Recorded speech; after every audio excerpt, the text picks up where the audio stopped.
We spend most of our lives on autopilot, repeating the same actions day in and day out. And without habits that align with our values, we waste our lives repeating actions that don't make us or the world any better. These are 10 habits that have elevated my life, and maybe they can help level up yours too. I'll start with the easy ones and then crank it up to the ones that will really take your life to the next level. Stick around because the last few might be a little controversial. The first habit is probably the easiest to implement because all you have to do is think about it. Back in Roman times, when generals returned after winning a battle, the entire town would put on a celebration for them. They would be carted around in chariots while people cheered and worshipped them. But in the chariot, along with the general, was a slave whose only job was to whisper in the general's ear, "Memento Mori."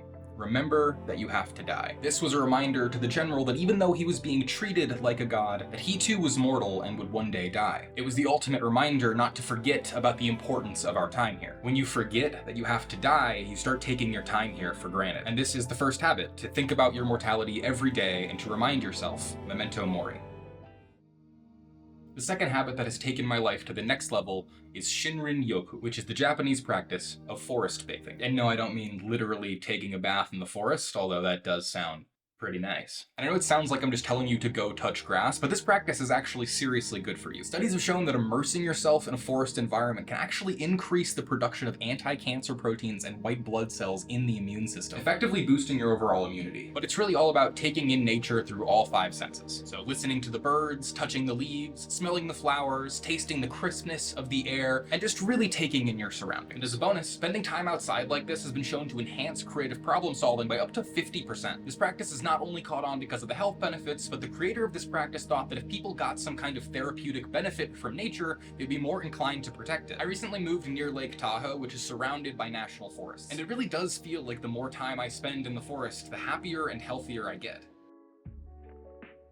Journaling is one of my keystone habits, and it's at the foundation of my many years of personal development. I still have 10+ old notebooks that are filled cover to cover with daily journal entries, tasks, goals, and dreams. But in the last year, I've switched from notebook journaling to journaling in Notion, where I can create new entries and link to things and look back on them whenever I like. I actually have a video where I use Notion inside my productivity workflow, so click somewhere up here if you want to watch that. Now, I use the word journaling as an umbrella term because there are basically an infinite number of ways that you can do it. Like bullet journaling, where you create daily logs of your tasks, just to-do lists, habit tracking, you can journal about your emotions, goals you want to achieve, or anything you can do just to get your thoughts on paper. There's no better habit for getting clarity over your life and helping you understand what you're actually feeling. I've been writing on the internet since February of 2020 when I published my first Medium article while attending a coding bootcamp. At first, publishing my data science article was nothing more than a homework assignment, but after having multiple people read it, follow, and reach out to me, I realized that publishing my article actually turned it into a tangible slice of the internet that I could show people. My idea was real now. That was the day I learned you could give your ideas life by publishing them online. And this really got cemented into my head when I got my first Medium payout for a whopping 2 cents. Creating something from nothing is already cool enough, but having someone give you actual money to do it is pretty freaking unreal. Since that first 2-cent paycheck, I have done a lot of writing online. And because of that, I've had companies reach out and offer thousands of dollars for minute-long ad reads in my writing and videos. And that 2 cents has spiraled into me being able to pay my rent with my ideas. Make it a habit to publish your ideas online and give them life. It'll change yours. Now, the 5th habit can really elevate your life, but I feel like very few people actually do it. And that's just sending messages to people who are doing stuff you think is cool. Every time you're scrolling through YouTube or Twitter and think, wow, that's cool. Make it a habit of messaging the creator of that thing. You do this one because making friends with people who are doing cool things is awesome. The second reason you do this is to learn hard lessons the easy way. Doing this has connected me with people who have taught me about growing my newsletter, making better YouTube videos, even advancing my tech careers in ways that I wouldn't have been able to figure out myself, all because they made something cool online and I messaged them. And doing this also opens the door to new opportunities, which leads me to habit number 6. I've been taking creatine for years because it's hand down the best fitness supplement that exists. Helps you build muscle, increase your strength, improve recovery, and even boost your cognition. But the issue is that most creatine comes in the form of a powder, which tastes like death. One day while scrolling Twitter, I learned about a company called Create. They managed to put 1.5 grams of creatine into a single gummy, and it blew my mind. And following my own advice from the last habit, I sent Dan, the CEO of Create, a message on Twitter, and because of that, Create has decided to sponsor this video. Just because of a DM, I get to work with a company that I think is really cool, and you get 20% off your first order using code JACK. If you want a tasty snack and to still get jacked, check out the link in the description and get 20% off your first order.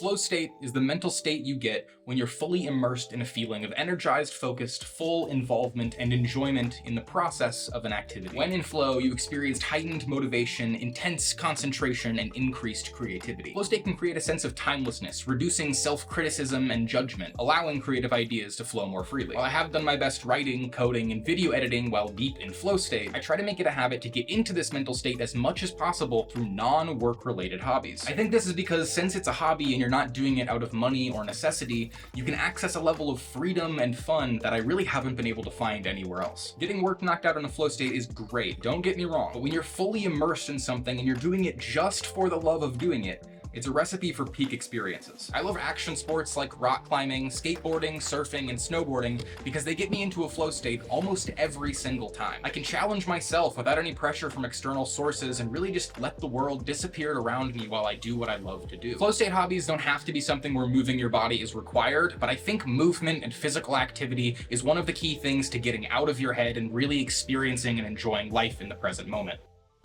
The next habit that has taken my life to the next level is continuous self-learning. In the digital age, the wealth of knowledge available at our fingertips is almost overwhelming. But online courses, books, and YouTube videos are the new college if you know how to use them. Some people are surprised that I taught myself how to code with YouTube videos, but when Harvard uploads its entire computer science courses to the internet, I'm surprised more people aren't doing the same. The same is true for learning how to write, talking to a camera, building a YouTube channel, running a newsletter, and many of the other things that I do. All you need to do is learn how to Google and learn to get good at asking questions. It all starts with growth mindset. Growth mindset is the idea that skills, abilities, and intelligence aren't just fixed traits that you're born with or natural gifts. They're something that can be earned and cultivated through persistent practice. You have the ability to change. You have the ability to learn new skills and overcome challenges as long as you keep trying and keep learning. If you follow me on Twitter, you'd know the tech company that I work for just got acquired, and it's more than likely that I'll get shit canned in the next couple of days. But I'm not worried. Over the last 10 years, I've picked up a quiver of digital skills that could replace my full-time income in a matter of months. Software engineering, data analytics, copywriting, website design, video editing, content creation, drone photography, and premium articles on my newsletter every Friday at thejailbreak.io. Become a modern-day Renaissance man and secure your future with digital skills. And bonus tip, you can learn all of those skills I just mentioned for free on the internet. But you don't get here without continuous self-learning and a belief that you can build whatever you put your mind to.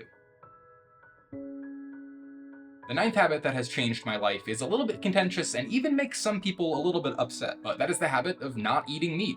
And I do that for a couple of reasons. The first is that choosing a plant-based diet gives me an opportunity to expand my culinary horizon. By exploring vegetarian and vegan recipes, I've learned to cook new dishes, experiment with diverse ingredients, and unlock an entirely new set of recipes that are both delicious and nutritious. Plus, numerous studies have established a pretty strong link between vegetarian diets and various health benefits, like low risk of heart disease, blood pressure, or certain types of cancers. And possibly the biggest health benefit is that I haven't eaten a Big Mac in 2 years. The ethics of eating meat is kind of a contentious issue, but I don't think it's hard to agree that factory farming practices that involve systemic mistreatment and suffering of animals, overcrowded and often unsanitary conditions, and routine use of antibiotics makes these practices ethically unacceptable. And thinking about this should kind of raise flags in your head about our responsibility to ourselves and to each other as sentient beings, or that it might be a good idea to try to reduce the amount of unnecessary suffering that animals already face. But because of these things, I have not eaten meat in 2 years, mainly to just try to align myself with my values of compassion and ethical responsibility. And at least one day, I hope we will see an end to the brutal practices of factory farming. But for now, I'm eating a Beyond Burger and pretending it's just as good.